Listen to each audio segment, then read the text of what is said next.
یہ جو سوال اٹھایا گیا کہ جب 47 میں 1947 میں پاکستان بنا تو اس میں تو مشرقی بنگال بھی شامل تھا، تو اس کی نمائندگی لفظ پاکستان میں کیوں شامل نہیں ہے؟ اب یہ جو سوال اٹھایا گیا ہے یہ ایسے لوگوں کی طرف سے اٹھایا گیا ہے جنہوں نے کہ شاید جو اسکولوں کالجوں میں مطالعہ پاکستان پڑھایا جاتا ہے نہ تو اس کو غور سے پڑھا ہے اور نہ ہی انہوں نے پاکستان کی ہسٹری کو غور سے پڑھا ہے۔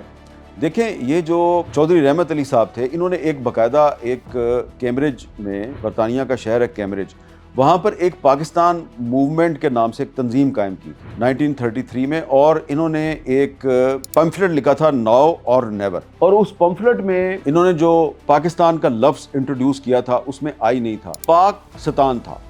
پاکستان۔ اور یہ میرے پاس ایک کتاب ہے، complete works of Rahmat Ali, کے عزیز صاحب نے اس کو ایڈٹ کیا ہے، یہ کتاب میرے پاس موجود ہے۔ اس کتاب میں ناؤ اور نیور بھی موجود ہے، اور اس کے بعد چودھری رحمت علی صاحب جو ہیں انہوں نے جب پاکستان میں آئی کو شامل کر لیا تو وہ بھی ان کا آرٹیکل اس میں موجود ہے، اور جب انہوں نے پاکستان کو شامل کیا تو اس کا عنوان تھا what does the Pakistan national movement stand for, اور اس میں جو پاکستان ہے آپ دیکھ سکتے ہیں اسکرین پہ، اس میں آپ کو پاکستان میں آئی نظر آ رہا ہے۔ پہلا جو ان کا آرٹیکل ہے اس کتاب میں موجود ہے ناؤ اور نیور، یہ 1933 میں 1933 میں لکھا گیا، اور جو دوسرا ان کا آرٹیکل ہے جو اسی کتاب میں موجود ہے یہ 1942 میں لکھا گیا ہے، اور اس کا مطلب یہ ہے کہ 1942 میں جو پاکستان موومنٹ ہے اس میں جو لفظ پاکستان تھا اس میں آئی چودھری رحمت علی نے خود ہی شامل کر لیا تھا۔ پاکستان بننے سے 5 سال پہلے انہوں نے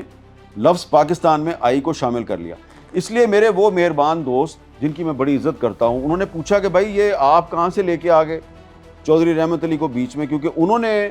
جو پیمفلٹ لکھا تھا ناؤ اور نیور اس میں تو آئی موجود نہیں تھا لفظ پاکستان میں۔ تو میں نے اب آپ کے سامنے ایک ہسٹوریکل ڈاکومنٹ پیش کر دیا ہے کہ چودھری رحمت علی صاحب نے خود ہی 1933 کے بعد جب 1942 میں انہوں نے ایک اور آرٹیکل لکھا تو اس میں انہوں نے پاکستان کے لفظ میں آئی بھی شامل کر دیا۔ کیوں شامل کیا اس کا جواب بھی اب میں آپ کو دے دیتا ہوں۔